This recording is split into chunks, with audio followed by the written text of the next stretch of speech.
हाय हंसिका जी, कैसे हैं आप? मैं ठीक हूँ, आप कैसे? मैं काफ़ी अच्छा हूँ। सबसे पहले thank you so much for being with us, being on the young podcast, and I am pretty sure कि आज का पॉडकास्ट लोगों को बहुत ज़्यादा पसंद आने वाला है। आपसे बात करते हैं आज, और आज आप कुछ इंसिडेंट शेयर करने वाले हैं हमारे साथ में, जो कि आपके पर्सनल एक्सपीरियंसेस हैं और कुछ आपके आसपास के लोगों के साथ हुए हैं। जी। ये दो इंसिडेंट्स हैं ना आज आपके पास? जी। दोनों इंसिडेंट्स कहाँ से होने वाले हैं? दोनों इंसिडेंट्स दिल्ली के ही हैं। बेसिकली एक मेरा पर्सनल है जो कि बेसिकली मैं उत्तम नगर से हूँ and the other is from Dwarka side. जी, तो इससे पहले कि हम स्टार्ट करें, लोगों से रिक्वेस्ट है कि प्लीज़ हमारे चैनल को सब्सक्राइब कर दीजिए, एंड आपकी सारी डिटेल्स हमारे डिस्क्रिप्शन बॉक्स में है, तो वहाँ से जाके आपसे कनेक्ट कर सकते हैं।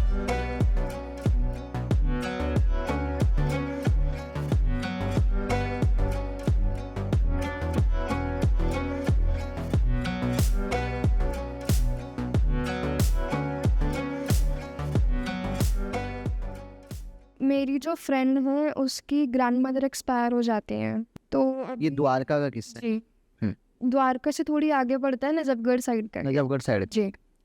तो बेसिकली मेरी फ्रेंड है, उसकी ग्रैंडमदर थी। मतलब वैसे तो दादी पढ़ में गई हुई थी वो, बट वो ये कि हाँ, एज शायद अभी नहीं थी जाने की, क्योंकि एक इंसान चलता फिरता रहता तो फिर उसकी एज नहीं होती जाने की। तो उनकी ऑल ऑफ अ सडन अच्छा खासा बैठी हुई है दादी, अपने आप ही कहती मुझे हॉस्पिटल लेकर चलो, मुझे फीवर हो रहा है। हॉस्पिटल वालों ने एडमिट कर लिया एंड दादी 3 दिन के अंदर ही एक्सपायर हो जाती है। तो उसके बाद में उस जो मेरी फ्रेंड है उसके जहाँ पर दादी बेसिकली सोती थी, मेरी फ्रेंड जो है वो अपनी दादी के साथ में ही सोती थी। तो जहाँ पर वो सोते थे उस गेट के जस्ट पीछे, लाइक 16 तारीख को उसकी दादी एक्सपायर हुई है and the same date is written behind the door. जैसे किसी ने ना खून से खुरच खुरच के लिखा हो पूरा 16 तारीख वहाँ पे। एंड अगर बाई चांस अगर पेंटर भी होगा तो फिर अलग से पता लग जाता है कि किस चीज़ से कैसे करा है। बट प्रॉपर 5 उंगलियों के निशान तो दिख रहे थे कि हाँ है। इनफैक्ट उसके पास में फोटोग्राफ भी है उसकी, उसने मुझे शेयर करी थी एंड शी वाज कि तुझे दिख रहा है जो मुझे दिख रहा था। उसकी हाँ मुझे दिख रहा है, बट क्या है ये? कहती पता नहीं, इसी सेम डेट पे दादी एक्सपायर हुई थी एंड पता नहीं, मैं अकेले सोती हूँ तो मुझे डर लगता है यहाँ पे। तो आई वाज कि इट्स ओके, शायद मन का वहम होगा क्योंकि दादी नहीं है अब, तो फिर इस चक्कर में तो बेसिकली हुआ क्या कि उसकी मम्मा, उसके पापा एंड वो और उसके भाई बहन रहते थे, तो फिर दादी भी उन्हीं के साथ में रहती थी। तो उसकी जो बुआ जी थी उसको उन्हें लगा कि मेरी भाभी ने मेरी मम्मी को ख़त्म कर दिया। अच्छा, उनको डाउट हुआ है। हाँ, कि ये पक्का कुछ करती होएगी, जबकि जो मेरी फ्रेंड की मदर है वो प्रॉपर बेड पे ही रहती हैं, वो बहुत कम ही उठती हैं। एंड ये भी बहुत हार्डली कि वो घर से बाहर भी निकल जाए, वरना जब भी जाओ तो फिर आंटी का ये होता है कि वो बेड पे लेटी है या फिर घर के किसी काम के अंदर व्यस्त है, वरना और कुछ नहीं।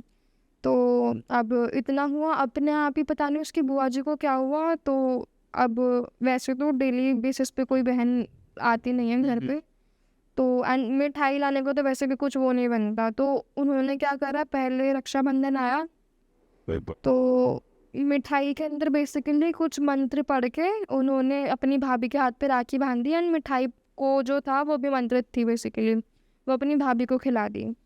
एंड वैसे आंटी कभी मीठा नहीं खाती हैं एंड उन्होंने पता नहीं क्या सोच समझ के आधे से ज़्यादा डब्बा ही खाली कर दिया मिठाई का। एंड उधर से वो धीरे धीरे धीरे धीरे धीरे धीरे बीमार होना शुरू हुई, नोज़ में से ब्लीडिंग होना शुरू हो गया उनको।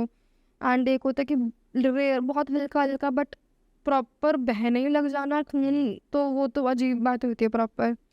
तो उसके बाद में इतना हुआ, थोड़े टाइम बाद में भाई दूज पड़ा, तो सबको के अलावा नॉर्मली रोली से बांधा जो होता है मौजी जी। से, जो भाभी को धागा बांध रही थी बेसिकली मेरी फ्रेंड की मम्मा को, तो उसके अंदर उन्होंने पता नहीं फिर से मंत्र पढ़ा कुछ। यानी कुछ मंत्र पढ़ते हुए हाँ बांधा? जी, मन मन में, मतलब एज एन लिपसिंग से पता लग रहा है कि हाँ कुछ बोल रही हैं, बट वो ये कि कोई क्या बोले, शायद कोई ओम नमः शिवाय समथिंग पढ़ रहा। कोई पूछेगा थोड़ी कि आप क्या मंत्र पढ़ रहे हो बैठ के। एंड देन उसके बाद में इतना हुआ तो फिर उनकी तबीयत और ख़राब होने लग गई उसी टाइम से, कि मेरी तबीयत ख़राब हो रही है प्रॉपर। जो थोड़ा बहुत चल भी रही थी कि चलो गली में से सब्ज़ी ले ली या फिर कुछ है, वो प्रॉपर बेड पे ही आ गई, उनका चलना ही बंद हो गया उसी टाइम से। उसके बाद में थोड़ा, अब जैसे कुछ लोग कहते हैं किसी, मतलब मेरी फ्रेंड की मासी ने और मैंने सजेस्ट करा था कि आप एक काम करो, आपको पैर में पेन होता है ना, तो आप अपने पैर में जो आजकल वो ईविल आई वाले चल रहे हैं वो पहन लो हाथ में और पैर में, तो वो ठीक हो जाएगा। तो उनकी सिस्टर ने, आंटी की सिस्टर ने उनको गिफ्ट में दिया कि एक काम कर, खुद से मत खरीद, मैं दे देती, तो पहन ले, मेरे पास एक्स्ट्रा रखे हैं। तो उन्होंने वो पहना। तो उसकी बुआ जब बाद में उन्हें लगा कि इसने किसी बाहर से भगत से कुछ बंधवा लिया अपने पैर पे, तो उनको वहाँ पर से जो शक था ना कि हाँ इसी ने कुछ करवाया मेरी मम्मी के, वो शक ये हो गया कि पक्का इसने करवाया, क्योंकि इसने अपने पैर में भी बांध रखा है, इसने बचने के लिए बांध रखा है ताकि जो भी वो चीज़ है वो इसके ऊपर अटैक ना करे। हाँ, तो शी वॉज की यानी कि अपना सॉल्यूशन करवा लिया। हाँ, और बचा कौन, मेरा भाई, मेरे भतीजा भतीजी, तो वो चीज़ तो इन पर अटैक करेगी। तो उसकी बुआ ने बेसिकली क्या करा कि वो मौलवी के पास गई। बेसिकली मौलवी के पास भी डायरेक्ट नहीं गई, बीच में कोई सेकंड पर्सन भी था वहाँ पे जो कांटेक्ट करवाता था। तो फर्स्टली उस कांटेक्ट वाले पर्सन ने पहले तो खूब पैसा निकलवाया उसकी बुआ से कि चलो ऐसा करो, आप मेरे को ये दे दो। एंड वो चीज़ें कहीं ना कहीं काम भी आ रही थी कि जो वो बोल रहे वो हो रहा है, क्योंकि आंटी का भी ऑपरेशन हुआ था लाइक लास्ट ईयर समथिंग। तो अपने आप ही उनके पैर में से लाइक बिल्कुल गंदा जो फ्लैश होता है ना, लाइक हाँ। मसल, उस तरीके का कुछ निकला उनके पैर में से, जबकि उनका फ्लैश अलग ही था। मतलब जो मसल होते हैं एक अलग होता है, बट उनके पैर में से जो निकला वो अलग ही था। एंड जैसे एक होता है ना कि कुछ लोग बेसिकली अगर जानते होंगे तो नॉन वेज को जैसे बहुत ज़्यादा ही गला दो, कोई बर्ड फ्लू के टाइप सड़ जाता है जो। बहुत ज़्यादा, उससे भी ज़्यादा गंदा, प्रॉपर ब्लैक ब्लैक ब्लैक करके, जैसे वो थिएटर्स में दिखाते हैं कि वो लंग्स के अंदर हाँ, ब्लैक टाइप हो गया, उस तरीके से। तो अब किसी को पता नहीं कि हो क्या रहा है, क्योंकि आंटी का चलना भी बंद हो गया। अब एकदम से सीन क्या हो गया, किसी को कुछ समझ नहीं कि भाई अच्छा खासा इंसान चल रहा था एकदम से बेड के ऊपर आ गया। तो अब उसी ट्रीटमेंट के चक्कर में आंटी को फिट्स वगैरह भी पड़ते थे। तो ट्रीटमेंट के लिए उनका कोई नोन था, उन्होंने बोला कि हिमाचल चलते हैं, वहाँ पर ट्रीटमेंट अच्छा होता है। तो अब हिमाचल जब गए हैं तो फिर सही गए हैं, बीच में कोई फिट्स वगैरह नहीं पड़ा, ना पैर में कुछ पेन इतना। वहाँ पर भी थोड़ा बहुत चल रही हैं, चाहे पकड़ पकड़ के, बट चल रही हैं, अच्छा खासा खुशी खुशी जा रहे हैं। तो जैसे ही वो वहाँ पर पहुँचते हैं, रूम के अंदर रुके, बेसिकली धर्मशाला में कोई प्लेस है, वहाँ पर उसका ट्रीटमेंट होता है। तो वहीं पर वो लोग रुके। एंड पहाड़ी एरिया होता है वहाँ पर भी, मैंने सुना छिलावा वगैरह बहुत होता है पहाड़ी एरिया में। तो रात का टाइम था, खाना वगैरह खा के सब सो गए थे। ऑब्वियसली वाले ट्रैवल दिल्ली टू हिमाचल लंबाई पड़ जाता है, बीच में हॉल्ट भी नहीं लिया। तो वहाँ पर वो गए हैं एंड एकदम से लाइक फिट्स पड़ता है, तो बेसिकली इंसान के हाथ पैर मुड़ते हैं जी। एंड उस टाइम पर हुआ क्या कि मेरी फ्रेंड वॉशरूम में गई थी एंड एकदम से उसको खिड़की के ऊपर नॉक सुनाई देता है, खट खट। एंड शी वाज कि यार एग्जॉस्ट फैन में से ऐसी वॉइस तो नहीं आएगी एकदम से। तो उसने सोचा शायद मेरा वहम होगा।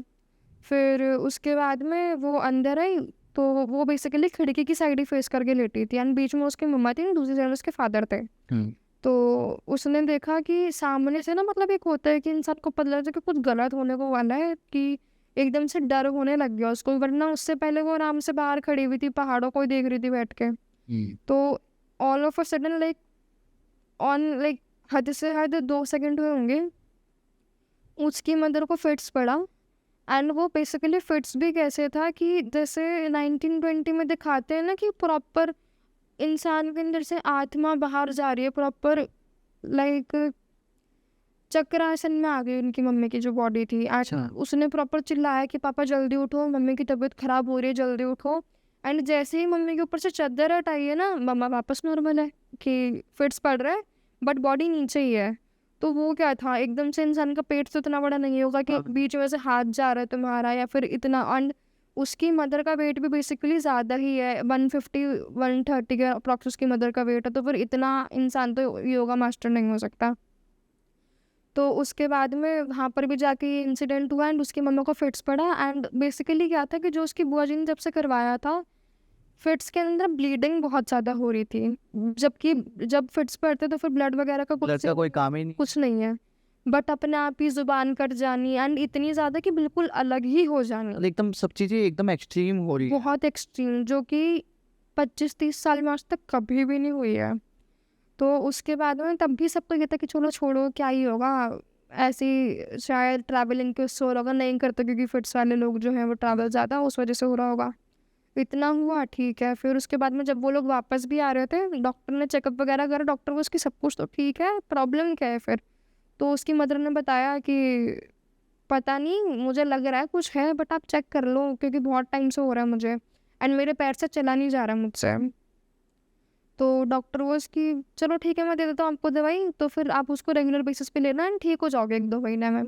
इतना हुआ, वापस आते टाइम पे वो लोग बीच में रुके, लाइक हिमाचल क्रॉस करने के जस्ट बाद में पहाड़ी रास्ता पूरा क्रॉस कर लिया उन्होंने। तो वो जहाँ पर रुके हॉल्ट के लिए, तो फिर सबने बोला उसकी मम्मी को भी कि चलो आप भी चलो लंच कर लेना, आपने भी कुछ नहीं खा रखा। बट उसकी मम्मी ने बोला कि नहीं तुम लोग जाओ ना, मैं यहीं पर कार में हूँ, मैं सो रही हूँ। तो बेसिकली आंटी वहीं पर ही लेट गई कार में। एंड एकदम से पता नहीं मेरी फ्रेंड को क्या हुआ कि चलो ना कार के अंदर चलते हैं, मन सा नहीं लग रहा, मेरे से खाया नहीं जा रहा, उतर नहीं रहा मेरे गले से। तो उसके फादर ने बोला कि चलो एक काम करो, पैक करवा लो, तुम्हारी मम्मा भी खा लेगी। बट जो मेरी फ्रेंड थी वो, नहीं आप चलो ना, मेरे को मम्मी के पास छोड़िए, बाद में पैक करवा लेना, पूछ लेते क्या खाएंगी।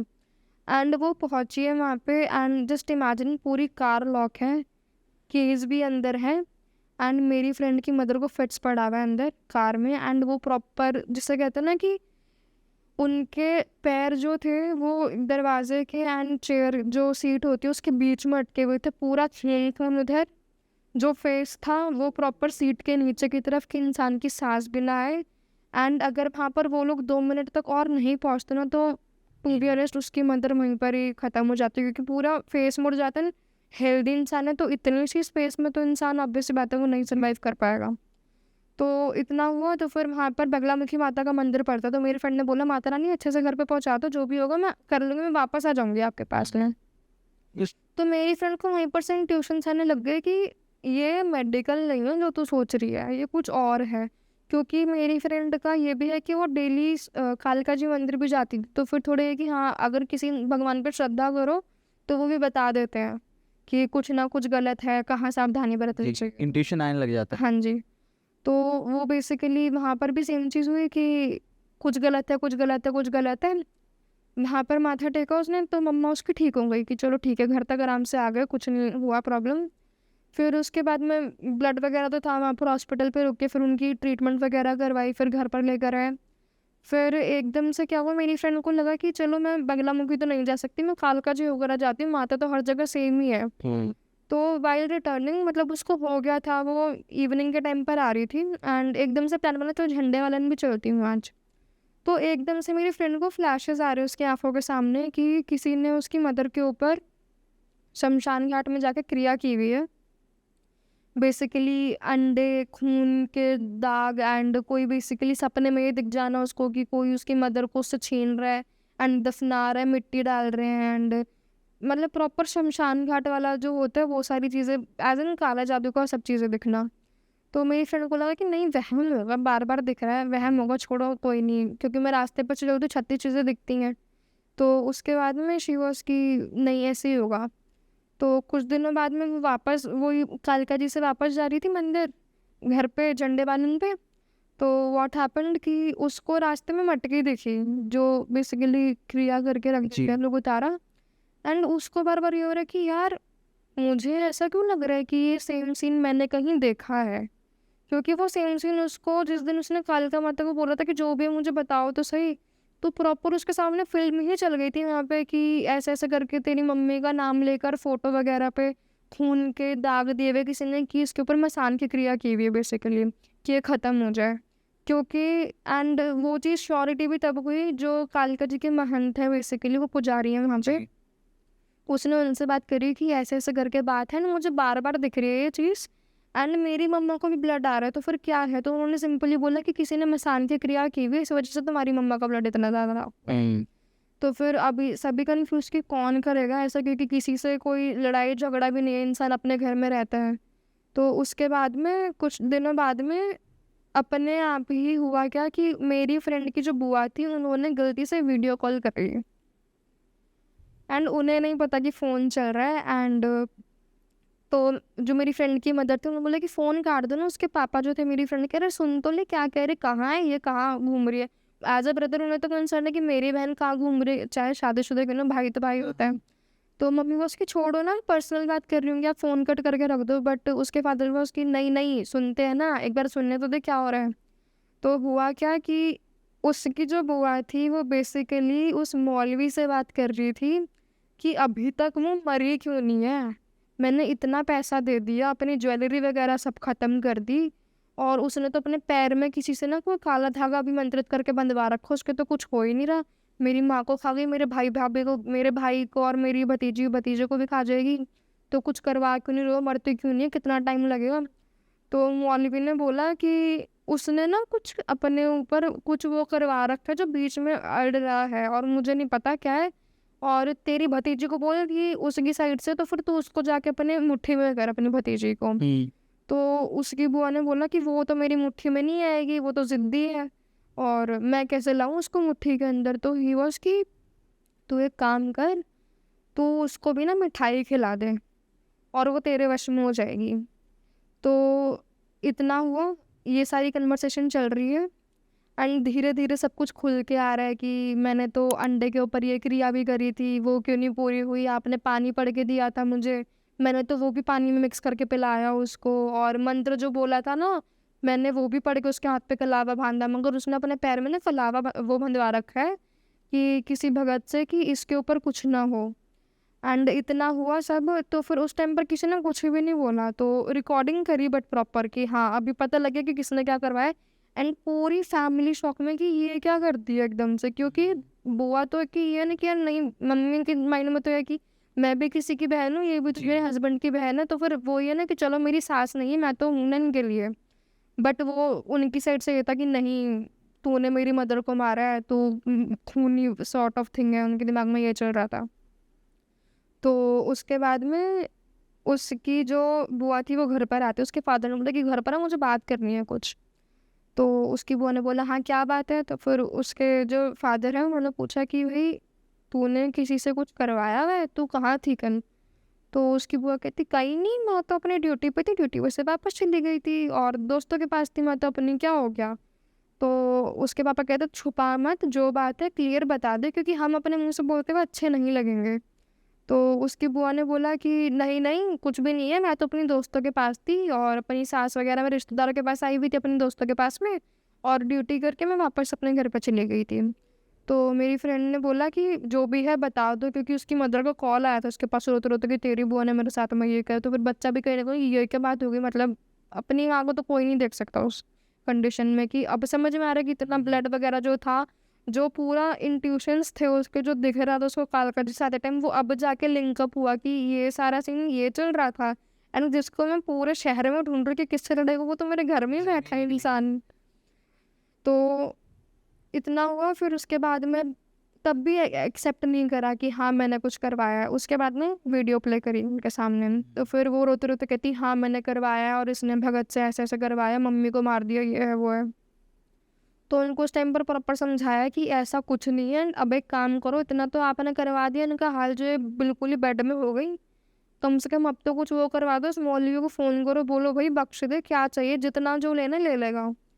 एंड वो मौलवी पता नहीं क्या आधा पढ़ा लिखा था या क्या था, उसने बोला मुझे इसकी जो क्रिया हटाते वो नहीं आती। तो अभी तक उसकी मदर जो है वो बेड पे ही है, बट ये है कि हाँ थोड़ा थोड़ा रिकवर कर रही है। क्योंकि अभी जब ये सारा इंसिडेंट हो गया तो फिर उसने प्रॉपर बात जाके नेक्स्ट लाइक 10-15 दिन बाद जाके कालका जी के जो पंडित जी थे उनसे बताई कि ऐसे ऐसे करके है, एंड ये सब सीन कर रखा उन्होंने। तो उन्होंने वहाँ पर जो माता का चरणामृत होता है वो दिया था, एंड कुछ और चीज़ें दी थी, तो फिर उन्होंने उठा के अपनी मदर के ऊपर से वो सारी चीज़ें करी, तो उनको जाके थोड़ा आराम पड़ा। जी, यानी कि जो उनकी जो बुआ जी थी वो कन्फ्रंट कर चुकी थी एंड एक्सेप्ट कर चुकी थी कि हाँ ऐसा कुछ हो गया है। ऑब्वियसली रिलेशन तो उनके साथ पहले जैसे कभी नहीं हो पाएंगे उनकी बुआ जी के साथ में, बट कैसे हैं अभी? उसकी जो मदर है, मतलब आंटी का तो ये है कि हाँ चलो ठीक है कोई नहीं, उन्होंने भूल चूक में कर दिया, भोली हैं वो, और मम्मी खोई है उन्होंने अपनी, तो फिर तुझे भी तो बुरा लगता है ना कि तेरी मम्मी को अगर कुछ हो जाता तो सोच ना, उनकी तो मम्मी उनके पास अब है ही नहीं, उन्होंने इस चक्कर में कर दिया, हो गई होगी मिसअंडरस्टैंडिंग, इट्स ओके। तो उनका वो पहले जैसा ही चल रहा है। बट जो मेरे जो अंकल हैं और जो मेरी फ्रेंड है, उनके माइंड में ये कहीं न कहीं है कि अभी मीठा लाएगी तो नहीं खाना बिल्कुल भी, कुछ कर लो बिल्कुल नहीं खाना। एंड बेसिकली 1 साल तक तो उसकी मदर को बोल दिया गया था, उसकी जो मेरी फ्रेंड थी उसी ने, कि बिल्कुल नहीं खाओगे आप बाहर का कुछ भी। वो अगर आपको पानी भी देंगी ना, पानी भी मत दो, अगर वो साँस ले रहा आपके पास में, आप वो साँस भी मत सूँघो उस टाइम पर। हम्म, क्योंकि मन में हो जाता है कि हम तो इतना कुछ कर रहे हैं, तुम सामने से रिटर्न ये कर रहे हो, तो फिर वो नहीं हो पाते रिश्ते वापस। वो तो कभी नहीं हो पाएगा, क्योंकि जब एक डोर में गांठ पड़ जाती है तो वो गांठ गांठ रहती है, पहले ऐसे नहीं होती है। इसके अलावा जो आप सेकंड इंसिडेंट अभी बताने वाले थे उसकी तरफ बढ़ते हैं, वो कहाँ से स्टार्ट होता है? When I was a teenager, तो फिर छोटे बच्चों में एक होता है कि टीनेज में रिबेलियस किड होते हैं सारे। तो बड़े लोग मना करते हैं कि हमें कभी भी बाल धोकर या फिर खुले करके सैनिक खोल कर। वगैरह नहीं लगाना चाहिए और बाहर नहीं घूमना चाहिए। तो बेसिकली मेरे ही घर के बाहर जागरण हो रहा था, इन शॉर्ट ऑफ लाइक कीर्तन के तरीके से कोई फंक्शन हो रहा था। एंड लाइक सभी बैठे हुए थे बाहर, तो मैंने सोचा मैं भी बैठ जाती हूँ, क्योंकि मेरा उस टाइम पे स्कूल डेज थे, तो फिर बहुत एक्टिव हो जाता था कि सुबह 6:30 बजे के स्कूल जाओ फिर वापस आओ, तो बहुत हो जाता 4-5 बजे तक, वही 7 से लाइक 6:30 से 8 बजे तक पूरा दिन टाइट रहता था। तो आई जस्ट थॉट कि बैठ जाती, थोड़ी देर माइंड फ्रेश हो जाएगा। तो मैं फ्रेशन अप होके नहा धो के बाल खुले करके गली में बैठ गई अपने गेट के जस्ट बाहर। तो बेसिकली मेरे घर के बाहर सबने मोस्टली दिल्ली के लोगों को पता होगा कि एक छोटा कुतुब मीनार है। तो उत्तम नगर में है। हाँ जी, तो अभी तो खैर वो डेवलप हो गया बहुत ज़्यादा, बट पहले वहाँ पर क्या था कि लोग अपने घर का गार्बेज फेंक देते थे। एंड अगर बेसिकली कोई एनिमल मर गए तो फिर उसको वहीं पर डिकम्पोज कर देना। ऐसे ही मतलब ओपनली डाल देते तो? हाँ जी, ओपनली लाइक कुछ उसके ऊपर वो नहीं करना कि सामने लोग रह रहे बीमारियाँ फैलेगी कुछ। वहाँ पर तो फिर मतलब एक तरीके से बहुत बदबूदार या फिर बहुत एक गंदगी टाइप कुछ हो जाता जी, है। एंड मैंने सुना है कि नेगेटिव चीज़ें बदबूदार चीज़ों से ज़्यादा अट्रैक्ट होती है। तो ऐसे ही वहाँ पर ये था। एंड कुछ लोग क्या करते थे कि अगर बाय चांस कोई एक्सपायर हो गए तो फिर सबका यही था कि गंदगी के पास ही चीज़ें जाती हैं मोस्टली। तो मैंने भी सोचा कि गली में बैठ जाती हूँ, एंड यही सब हो रहा था। एंड एकदम से मेरी नज़र गई सामने जहाँ पर वो खंडर था, and I just saw a black lady standing over there, basically a shadow with no clothes, and she staring towards me, and पूरे बाल बिखरे हुए हैं, आंखें पूरी लाल, उसकी बहुत घूर घूर के मेरी तरफ देख रही है। एंड देन आई थॉट कि शायद मुझे ऐसे ही दिख रहा होगा, थक चुकी हूँ शायद इस वजह से। तो मैंने सोचा कि चलो मैं अंदर चली जाती हूँ और क्या ही होगा, क्योंकि दादी भी डांट रही थी पीछे से कि अंदर चली जा, बाल बांध के बैठ जाइए वो, बट मैंने नहीं सुना। And the moment I entered inside my house, and मुझे फीवर शुरू हो गया। धीरे धीरे धीरे धीरे फीवर बढ़ता गया बढ़ता गया बढ़ता गया। एंड एक पॉइंट पर ऐसा टाइम आया कि मम्मा डैडी को बाहर जाना पड़ा, and I was alone at home. And मेरी दादी घर के बाहर थी, मतलब दादी और बाकी सारी जो बड़ी दादियाँ होती वो सब बाहर बैठी हुई थी। लाइक 11:30 का टाइम हो रहा हुआ उस टाइम पे। तो एकदम से मुझे अंदर से इंट्यूशंस हो रहे थे कि ऊपर छत पे से जाके कूद जा। अच्छा। एंड लेटे लेटे पंखे को देख रही हूँ कि पंखे के ऊपर फांसी लगा लूँ, सुसाइडल थॉट्स आ रहे हैं? बहुत ज़्यादा। एंड इट्स की लाइक मैं अपने ऊपर कंट्रोल ही नहीं कर पा रही हूँ। इमेजिन 15-14 साल का बच्चा जिसको सुसाइड का ढंग से मीनिंग भी नहीं पता होता। अच्छा, एक चीज़ बतानी, ये चीज़ मैंने सुनी है कि लोगों को ना अक्सर जब भी कुछ ऐसा होता है तो उनको सुसाइडल थॉट्स आते हैं। एग्जैक्टली में वो स्टेज पर आप क्या सोच रहे होते हैं, थोड़ा सा अगर आपको याद हो तो? क्या किस्सा? क्योंकि कुछ लोगों का मेरे माइंड में तो ये था कि मैं बैठी हुई हूँ, एंड मेरी कुछ देर पहले एज मेरी दादी से ही हुई थी कि आप मुझे बाहर नहीं बैठने देते, मैं पूरे दिन थक कर आती हूँ ये वो। तो फिर मेरे मन में ये था कि यार कोई प्यार नहीं करता, एंड तू क्यों है यहाँ पे, तू मर जा, कुछ नहीं रखा दुनिया में। इनफैक्ट 14-15 साल के बच्चों को पता भी नहीं दुनियादारी क्या होती है उस टाइम पे। तो मेरा यही था कि कुछ भी नहीं रखा, एंड मम्मी पापा दूसरा बेबी कर लेंगे, तू जाके छत पे कूद जा, कूद जा, कुछ नहीं होता, कोई कुछ नहीं करेगा, ज़िंदगी बेकार है, कूद जा कूद जा कूद जा, कुछ नहीं रखा तेरा। एंड हुआ क्या कि मैं एट अ पॉइंट, ऐसा पॉइंट आया जहाँ पर मेरे को इतने ज़ोर की फीवर भी हो गया था कि मैं उसी फीवर वाली स्टेज में जहाँ पर मैं बेड से उठने की हिम्मत में भी नहीं थी, मैं उठी हूँ एंड मैं अपने स्टेयर्स पे जाके खड़ी हो गई, बेसिकली 3-4 स्टेप्स ऊपर। एंड आई एम कि चढ़ना ऊपर रुक क्यों गई, एंड पीछे से ऐसा लग रहा है कि एक होता है कि पॉजिटिव एनर्जी भी होती है कहीं ना कहीं। तो ऐसा लग रहा था कि कोई चीज़ मुझे बोल रही नहीं नीचे आ, गलत करने जा रही है, उसकी क्यों सुन रही, नीचे आ। बट वहीं पर सेम जगह पर वो चीज़ हैवी हो रही थॉट्स कि नहीं ऊपर आके सुसाइड कर। फिर देन आई थॉट कि पता नहीं क्या हो रहा है मेरे साथ में। फिर मैंने सोचा शायद मैं अकेली हूँ तो इस वजह से हो रहा होगा। तो मैंने घर में से मेरी दादी को बोला कि मेरी तबीयत ख़राब हो रही है, आप अंदर ही आ जाओ ना। तो फिर दादी ने बोला कि क्या हो गया, अभी तक तो तू खेल रही थी, तो एक काम कर, फ़ोन चल रहा है, टीवी देख ले, सो जा, मैं भी आ जाऊँगी थोड़ी देर में। तो इतना हुआ एंड मैं लेटी थी। अभी लेटने के बाद में मेरे दिमाग में यही चल रहा है कि मैं सुसाइड कर लूँ।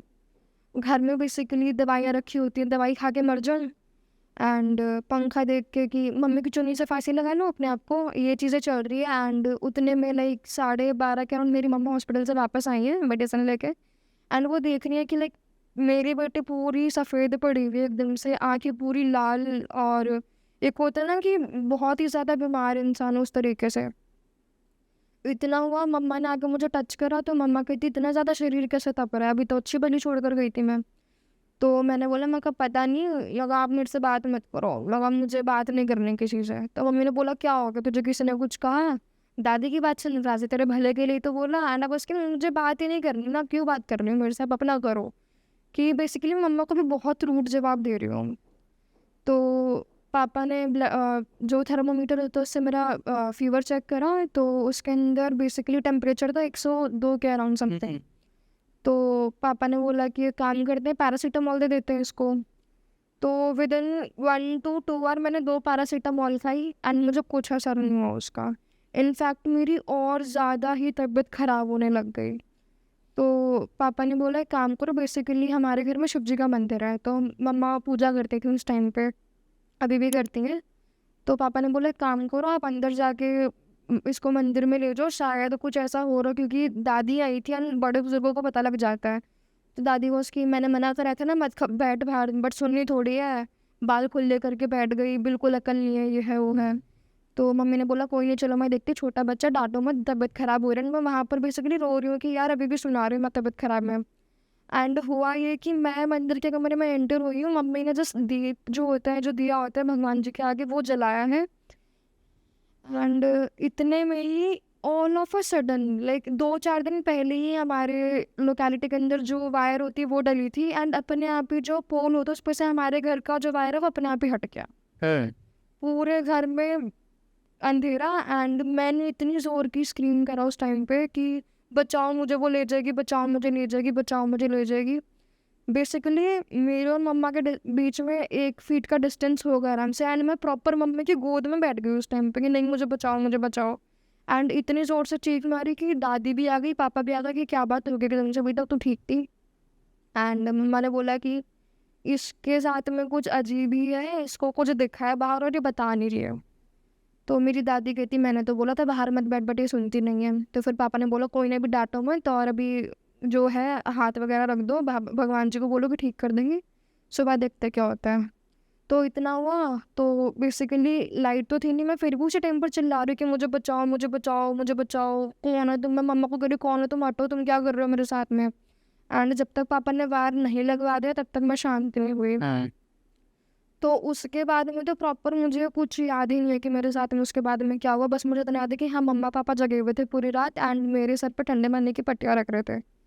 नेक्स्ट मॉर्निंग में बेसिकली दोपहर 12 बजे मेरे साथ में क्या हुआ कि इतनी तबीयत खराब कि मैं बेड पे से प्रॉपर जिसे कहते हैं ना उठा के पकड़ के इंसान उठा रहे मुझे वैसे। तो फिर हमारे वहाँ पर बेसिकली बहुत फेमस डॉक्टर थे, हस्ताल रोड पर पता है वो, अभी तो खैर ही इज़ नो मोर।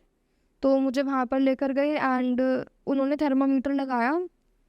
तो जो थर्मामीटर की लास्ट पॉइंट होती है ना, लाइक इट्स समथिंग 106 समथिंग होता है, थर्मामीटर 106 से भी पार जाके रुक गया वहाँ पे एंड इट वॉज कि वो फटने वाला। डॉक्टर को जो कंपाउंडर था उसने बताया कि बहुत तेज फीवर और जल्दी से उठ गया हो।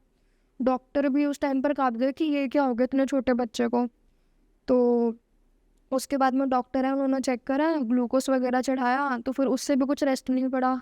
अब डॉक्टर ने बोला कि पापा को कि मुझे नहीं लगता इसके अंदर कुछ है, ख़त्म हो चुकी है, इसको जाके आप तो ढंग के डॉक्टर को दिखाओ, किसी बड़े हॉस्पिटल ले जाओ, या फिर आप एक काम करो इसको सरकारी में ले जाओ। Basically Deendayal is one of the famous west Delhi, तो वहाँ पर ले जाओ और मुझे नहीं लगता ये बचेगी, क्या हो गया उसको, कुछ खाया पिया है या कुछ है। देन पापा को उसके कुछ भी नहीं था, अच्छी खासी बैठी थी और फीवर चढ़ गया इसको, एंड एकदम से ऐसा क्या होगा, जो कि डेंगू भी नहीं हो रहा है ना, आप कह रहे हो कुछ और चीज़ हो रही।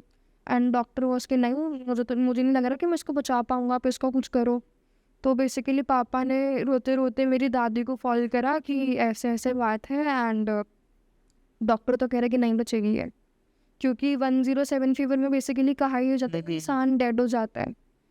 तो उसके बाद में दादी ने बोला कि चलो मैं खुद से कुछ करती हूँ। तो मेरी दादी गई हैं अंदर, तो बेसिकली जो हमारे घर के पितृदेव एंड इष्ट देव हैं उनके सामने हाथ जोड़े हैं। वहाँ पर फिर बताया गया है कि ये बैठी हुई थी, एंड हमारी लोकेलिटी में कोई फीमेल थी जिसने कि सामने से अटैक कर दिया था, अच्छा। क्योंकि ये बाल खुले करके बैठी थी। क्यों, एंड द थिंग वो जो मुझे सुसाइडल थॉट्स आ रहे थे वो इसीलिए आ रहे थे क्योंकि वो जो लेडी थी वो भी सुसाइड से ही मरी थी। ओह, यानी कि जो आपको एक काली पर्चा स्टार्टिंग में आपने जो बताया जो दिखी थी, वो मोस्ट प्रोबेबली उसी की थी। हाँ जी। जी। तो ये आपके आसपास मतलब किसी ने सुसाइड किया था, एंड उसकी ये कह सकते हैं कि उसकी आत्मा या उसकी स्पिरिट वहाँ पर ही आसपास ही कहीं थी, उसको मोक्ष नहीं मिला था एक तरीके से। तो अभी चीज़ें कैसी हैं? अभी तो लाइक डेवलपमेंट हो चुकी है वहाँ पर, तो फिर इतना कुछ पता नहीं लगता। बट पहले ये था कि जिस टाइम पर वैसा था, तो इनफैक्ट मेरे फादर ने सीसीटीवी कैमराज इंस्टॉल करे थे लाइक 2014 समथिंग के अराउंड, 15 के अराउंड। एंड हमारी पूरी गली में बेसिकली, ठीक है, डॉग्स होते हैं, अगर डॉग की पूंछ भी लगेगी तो फिर पता लगता है कि हाँ चलो कुत्ते की पूंछ से लगा है।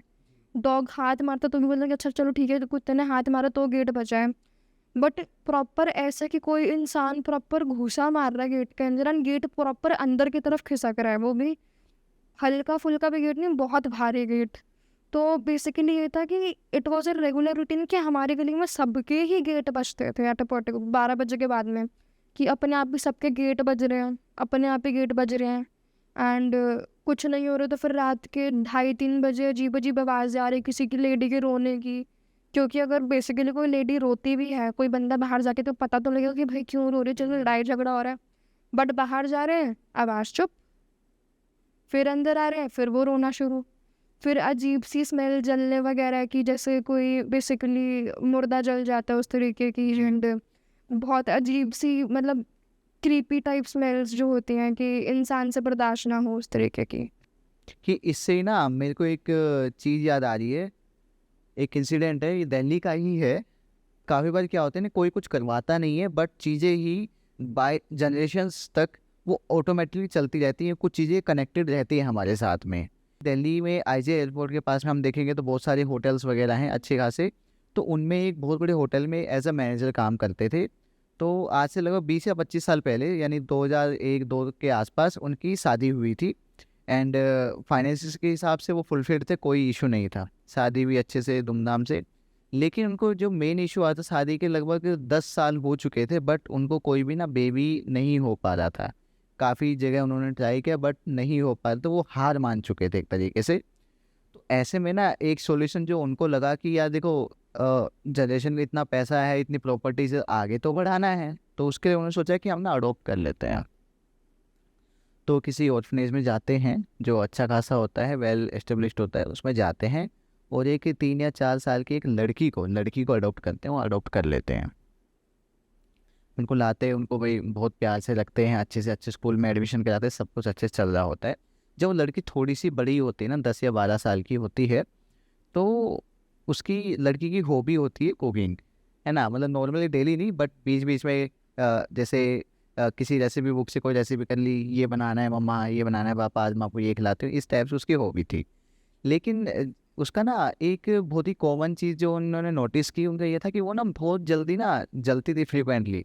अगर किचन में चली जाए तो ऐसा हो ही नहीं सकता कि बिना जले, चाहे किसी भी रीज़न से, चाहे वो डायरेक्टली आग में हाथ चला जाए या कोई गर्म बर्तन सड़ जाए, किसी भी तरीके से ऐसा हो ही नहीं सकता कि एक दिन में वो बिना जले रह सकती है। कैसे भी करके कुछ ना कुछ ऐसा होता कि वो जल जाए। ऐसा उसका हाथ पैर आप जहाँ देखोगे वो जला हुआ मिलेगा आपको। कहीं बाहर गई है तो बाहर कुछ ना कुछ ऐसा होगा। सर्दियों में क्या कहते हैं, तापते हैं ना, तो कुछ ना कुछ, मतलब कि उसका लगभग डेली का या हर 2 दिन में उनको उनके साथ कुछ ना कुछ ऐसा होता ही रहता था कि वो जल जाती थी। बट यहाँ पे या तो उनका जो बॉडी थी बहुत ज़्यादा अडेप्ट हो चुकी थी, क्योंकि उनका उतनी ही जल्दी वो सही भी हो जाता था, है ना। सही इन द सेंस कि दिखता था दाग बट उनको फ़ील उतना नहीं होता था जितना यूजुअली हमें हमें होगा अगर हम जल जाएँ तो, ऐसा था। बट ये ना चीज़ बहुत ही ज़्यादा वियर्ड थी कि भाई ऐसा क्या है कि इंसान भाई एक दो बार गलती हो तो उसके बाद सीख जाता है कि यार ये चीज़ नहीं करनी, गर्म बर्तन को नहीं टच करना है, आग से दूर रहना है, बट किसी न किसी तरीके से कुछ ना कुछ होते जाता है उसके साथ में। अब यहाँ पे जो फैमिली थी उसके मम्मी-पापा भी वो भी थोड़ा-सा लाइटली हो गए कि यार क्या करें? उनको जब पता लगे कि भाई आज यहाँ आज उँगली जल गई थोड़ी-सी, आज वो हो गया, तो उनको ज़्यादा रिएक्ट नहीं करते थे कि नॉर्मल चीज़ है उनके लिए, है ना? ऐसा। तो उसके बाद उनके घर में मतलब बरनौल और ये सब चीज़ होती थी सब कुछ पहले से ही। लेकिन जब ये चीज़ें बहुत ज़्यादा फ्रीक्वेंटली होने लगी आगे चल के भी, तब तो बच्ची छोटी थी, 8-9 साल की थी या 10 साल की, जो भी एज होगी उनकी वो थी। लेकिन जब वो बड़ी हो गई 2-3 4 साल बाद 13-14 साल के हो गए, तब भी चीज़ें ऐसे ही रही। तब समझ में आता है कि भाई कुछ ना कुछ तो इश्यू है, क्या दिक्कत है कि ऐसा हो ही रहा है उनके साथ में। तो जाके वो हालाँकि इन सब चीज़ों में नहीं मानते थे कि उनकी नेगेटिव कुछ होता है या ऐसी कुछ एंटिटीज़ भी हो सकती हैं, ऐसा। लेकिन तब उनको समझ में आता है कि भाई इस बच्ची को हमने ना अडॉप्ट किया है। हो सकता है कुछ ऐसा कनेक्टेड हो इसके पास्ट के साथ में कि वो चीज़ें इसको फॉलो करती हैं। जैसे कि आपने बताया था कि स्टार्टिंग के एक इंसिडेंट में कि एक लड़की ने सुसाइड किया था, एंड आपने जब उनको देखा था, उनकी स्पिरिट को देखा था, तो आपके अंदर भी सुसाइडल थॉट्स आ रहे थे। जी। तो उन लोगों ने पता किया उसी ऑर्फनेज में जाके कि ये लड़की एक्चुअली में है कौन। आपको अगर पता है, कोई भी इन्फॉर्मेशन है कि किसकी बेटी है, कहाँ से आई है, क्या कुछ भी अगर इन्फॉर्मेशन है तो आप हमें बता सकते हैं। तो स्टार्टिंग में तो वो जो ऑर्फनेज होता है वो इतनी कुछ खास डिटेल्स नहीं देता है, तो और वो भी इतना सीरियसली नहीं लेते हैं। लेकिन ये चीज़ें चलती रहती हैं। फिर उनको ना कोई बताता है, कोई बताता है कि आप ना इनसे कॉन्टैक्ट करो, ये शायद आपको बता पाए, क्योंकि इस केस में आप डॉक्टर के पास जाके क्या करोगे? डॉक्टर तो बाद में जलने के बाद इलाज कर देगा, बट क्यों हो रहा है इसका रीज़न तो शायद कोई ना कोई ऐसा स्पिरिचुअल पर्सन ही बता सकता है कि अगर पास्ट में कुछ हो रहा है, तो किसी पर्सन से कनेक्ट होते हैं जो स्पिरिचुअली ओरिएंटेड होता है, या फिर शायद एक होता है ना जो आपके आकाशिक रिकॉर्ड्स देखते हैं, पास्ट लाइफ को देखकर बता देते हैं कुछ हो रहा है नहीं, ऐसा कुछ होता है। एस्ट्रोनॉमर एस्ट्रोनॉमर्स कह सकते हैं, स्पेसिफिकली आकाशिक रीडर होते हैं, जो आपकी पास्ट लाइफ रिग्रेशन को कर सकते हैं। तो किसी उनके पास जाते हैं and वो उनको बताती है कि इनके साथ ना कोई ऐसी चीज़ जुड़ी हुई है जिनकी, या तो इनकी खुद की डेथ पास्ट लाइफ में आग से हुई है, या तो कुछ ना कुछ इनके साथ ऐसा कनेक्टेड है जिसका आग से बहुत ज़्यादा कनेक्शन है। तो उनके दिमाग में एक चीज़ आती है कि हो सकता है इनके जो भी पेरेंट्स थे, उनको नहीं पता अब तक कि एक्चुअल बायोलॉजिकल पेरेंट्स उनके कौन हैं। हो सकता है कि उनके पेरेंट्स के साथ या उनकी फैमिली के साथ कुछ इशू ऐसा रहा हो, है ना? तो वो जाके वापस से ऑर्फनेज में ट्राई करते हैं कि भाई बताओ कहाँ पे कौन है ये। तो फिर ऑर्फनेज वाले एक हॉस्पिटल के बारे में बताते हैं कि इनकी जो जन्म है इनका वहाँ हुआ था, एंड इनके मम्मी पापा नहीं थे किसी रीज़न से, उसके पापा पहले से नहीं थे, और बाद में ड्यूरिंग दी प्रेगनेंसी उनकी मम्मी की भी डिलीवरी के बाद में डेथ हो गई थी, तो इस तरीके से वहाँ पे आई थी। तो जब वो हॉस्पिटल में गए तो उनको पता लगा कि उनके जो पापा थे, उनके पापा ने सुसाइड किया था खुद को आग लगाकर। और एक्चुअली में इसका रीज़न ये था कि वो जहाँ पर वो काम करते थे, ये जो फैमिली थी काफ़ी ज़्यादा गरीब थी, और जहाँ पर वो काम करते थे वहाँ पर ना बहुत ही ज़्यादा एक तो काम होता था, जो वर्किंग आवर्स होते बहुत ज़्यादा होते थे, और कुछ महीनों के लिए ना उनकी पे रुक गई थी। और ऐसे में उनको समझ नहीं आया क्या करें, और वही घर में डेली झगड़े वगैरह हो रही थी इसी बात पर, तो उन्होंने सुसाइड कर लिया था। और सुसाइड हुआ था हालांकि जो उनकी फैक्ट्री थी उसमें, तो लोग वही कहते हैं कि सुसाइड उन्होंने कर लिया था। नहीं पता वहाँ पे कोई एक्सीडेंट हुआ हो या किसी ने जानबूझ के किया, या फिर हो सकता है सच में उन्होंने सुसाइड कर लिया हो। तो वो चीज़ यहाँ पे एक पॉसिबिलिटी आई कि वो चीज़ की हो सकता है इनकी फादर के साथ जो भी हुआ है वो चीज़ें रिपीट करें, इनके फादर इससे कनेक्टेड हो, क्योंकि जिस टाइम ये पैदा हुई थी उस टाइम इनके पापा नहीं थे, और उनकी मम्मी का भी देहांत हो गया था। तो तब जाके अब ये जब इनको इतनी सारी स्टोरी पता लगी तब वो लिंक करते हैं कि हाँ, जो हमने एक आकाशिक रिकॉर्डर से जिससे हमने कंसल्ट किया था उसने भी कुछ ऐसा-ऐसा बताया था, एंड इनके पापा के साथ सिमिलर इंसिडेंट हुआ था। तब उनको समझ आया कि हो सकता है कि कुछ कनेक्शन हो। अब डेली किसी को भले ही थोड़ा-थोड़ा ही लेकिन जलता कैसे देख ले कोई, क्योंकि जले में बहुत ज़्यादा पेन होता है, और हो सकता था कि फ्यूचर में जाके कभी कुछ बड़ा हादसा हो जाए, है ना? क्योंकि कहीं न कहीं उनको ऐसा लगता था कि उनके पापा उनको बुला रहे हैं। उनको बुला रहे हैं कि भाई मेरी बेटी है तू आ जा, ऐसा कुछ। तो वो जाते हैं एक किसी साधक के पास में, किसी पॉजिटिव जो होता है ना, एक देखो एक तो होता है तामसिक, एक होता है सात्विक। सात्विक वाले पर्सन के पास में जाते हैं एंड उनको बोलते हैं कि ऐसे ऐसे हमें पॉसिबिलिटी लग रही है, आप पहले तो कंफर्म कीजिए कि क्या ऐसा हो सकता है, एंड अगर ऐसा है तो हम क्या करें। तो वो उनको कुछ ऐसे, सबसे पहले तो एक कोई हवन रखने को कहते हैं कि आप ये हवन रखिए ताकि इनके पापा जो है, इनके बायोलॉजिकल जो फादर हैं और इनकी जो मम्मी है, उनकी आत्मा को शांति मिले, क्योंकि हो सकता है कि किसी ने ना किया हो ऐसा, क्योंकि उनकी मम्मी भी इस हालत में नहीं थी और उसकी मम्मी की बाद में डेथ हो गई, तो हो सकता है ये रीज़न हो। तो वहाँ पे उन्होंने हवन किया, पिंडदान वगैरह अगर कुछ होता है तो वो किया उनके बिहाफ पर, उस लड़की के बिहाफ पर, एंड उनसे भी करवाया गया। तो ऐसे करके कुछ 3-4 महीने बाद जाके ये चीज़ें थोड़ी सी नॉर्मल हुई। और अभी वो लड़की, उस लड़की की मेरे से भी बात हुई थी एंड मैंने उनको देखा कि लड़की मतलब बहुत ही समझदार, बहुत ही क्यूट है, और वो शायद अभी अपना कॉलेज स्टार्ट करने को जा रही है।